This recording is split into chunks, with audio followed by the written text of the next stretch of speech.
my name is Marlena Frank and welcome to my channel. I am a young adult fantasy and horror author, and if you're new here, welcome. I try to get back into posting videos once a week just about being an independent author and a self-published author rather, and basically my experience and my journey getting to this point. And today I wanted to talk about from first draft to publication, the long and windy journey of The Man Who Dealt in Death, my latest release.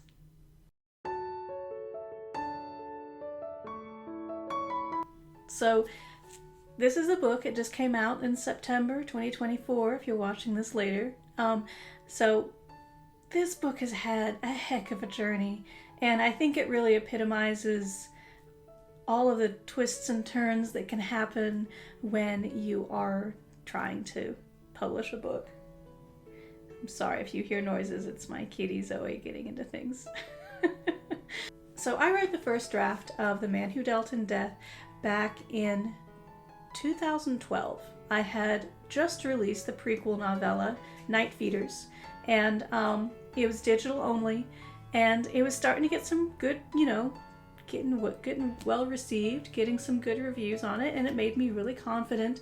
And I suddenly had this whole world that just came to me, and I think I churned this first draft out in just a couple of weeks. I was so excited for it.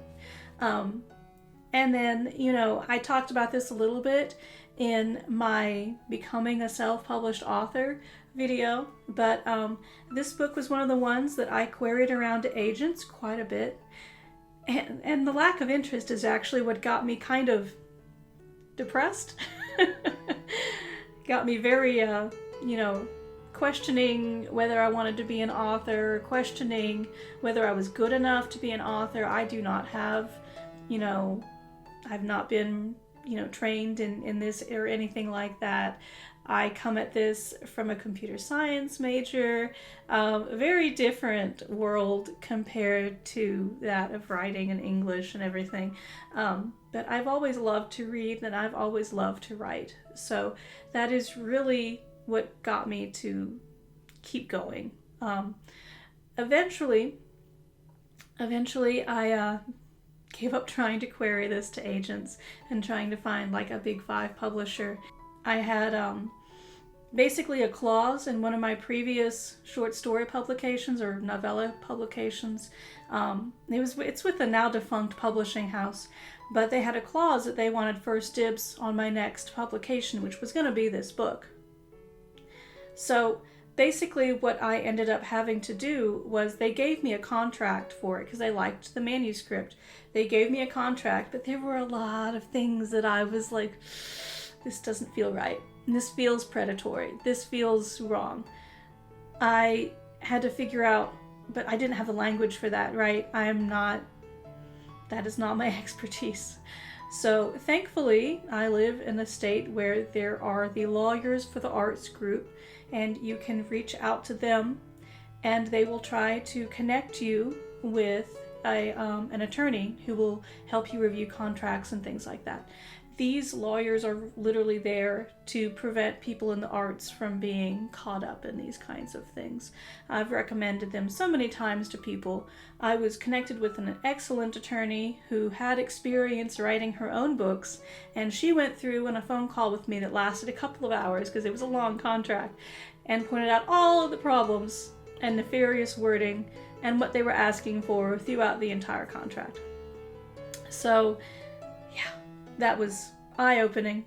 So then I went back to the publishing house and told them all the changes that I wanted, and they didn't want to make any because that's their cut and dry contract. And so I was able to walk away with the knowledge that I had gained from going through that with the attorney, but also I still had my book, and I hadn't accidentally written off the whole world of it and all the characters off to a location that it would ultimately go under a couple of months later. So then after that, a few years went by. I tried to query it. It was heartbreaking because I did not get a lot of interest in this. There are some LGBTQ representation characters in here that the agents that I had connected with on there, they were not interested in. They did not, they were just like, I'm not sure if I like that character. And I was like, well, I'm sorry. So ultimately, I connected with another agent in person. They really liked the book, but we had some creative differences over some changes that were going to be made to it. So I decided ultimately that I wanted to self-publish it. Now, I got caught up with other books. I got caught up with other things in my, I was working on the Stolen trilogy and all of that, my Wolves of Kanta series, which you can see again in my publishing journey video. And then this year rolled around, and I have not been as productive in my writing habits the last couple of years because life issues. And this was still sitting on my hard drive. Now, my sister, who we are always going to shows together, we're always helping each other out. She was like, at the beginning of the year, she's like, well, why don't you just publish this? You have the skill set. You know what you're doing. Just pick it up, clean it up, and publish it. I was like, oh God, I have so much baggage with this book though now. But she was right. She was right. And if you haven't followed her, she's over at Morbid Smile Art. She has done such amazing stuff over there. Beginning of 2024, I dusted this book off, took a look at it, and I was like, okay, I'm going to sit down and actually edit this. And I'm going to schedule a date with my editor. So I have a deadline when this needs to be turned in, because that is always unfortunately, my motivation is a hard deadline with somebody else that I am obligated to have something done by. Lara Zielinsky, who is my editor, does a fantastic job. I highly recommend her.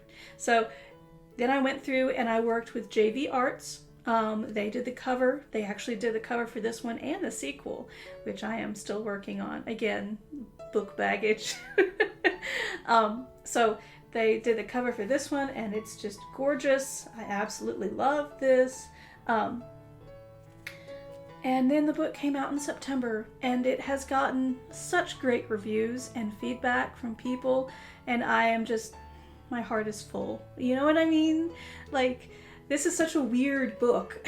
It's weird Western, it's a werewolf detective, it's got, some horror elements to it, it's a weird Western, and it's just strange, but it's also jokey. It's like a buddy cop kind of book. It is a huge genre mashing, it's kind of mystery, it's a genre mashing book, and I feel like that's why it really struggled to get picked up by agents, because it is so weird combination, but I'm so happy that not only I was able to put aside all that baggage and get it out there, I was able to see that people actually loved it. And my longtime readers have just been over the moon with it, which, my background is mostly young adult fantasy, dark fantasy. I do horror short stories, but I've never done an adult focused novel before, which is what this is. And it's been really well received, and I'm so happy. This book has had so many growing pains over the years, and I questioned so much of it. I questioned my direction with it. I questioned the characters. I questioned whether it was just too much, but at the end of the day, as a self-published author, I could put it out there and let the readers decide if they liked it or not. I could let my audience say, yes, this is great, or oh, this is awful, and just put it out there. Just put it out there. Let them be the final verdict for this book. So that was such a journey, such a process, and this book has gone through so many revisions. My notes in my Scrivener for my backup files are over the years, man, over a decade of just revisions after revisions and edits, and after people had looked at it and commentary and stuff, and it has finally seen fruition. So now there's no more edits.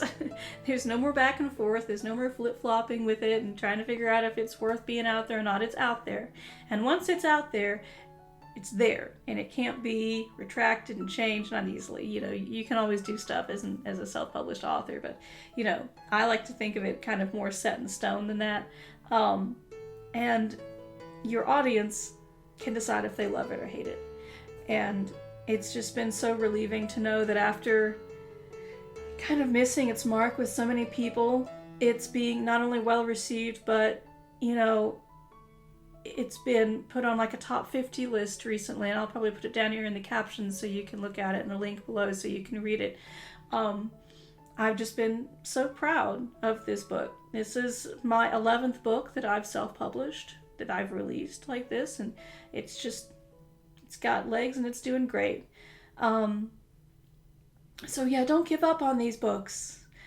I know you've probably got something on your hard drive that's been sitting there for a bit, and you're just like, I don't know, is this really worth it? Are readers going to enjoy this? Is this something that's worth pursuing? And I'm here to say yes, it is. Let your readers decide whether it's good or not. Let your audience read it and see what they think, you know? Have more faith in yourself, and have more faith in your writing, and have more faith in your books. Because you never know, you might have a weird child that just comes out and just, you know, does really well despite its strangeness, or maybe because of it.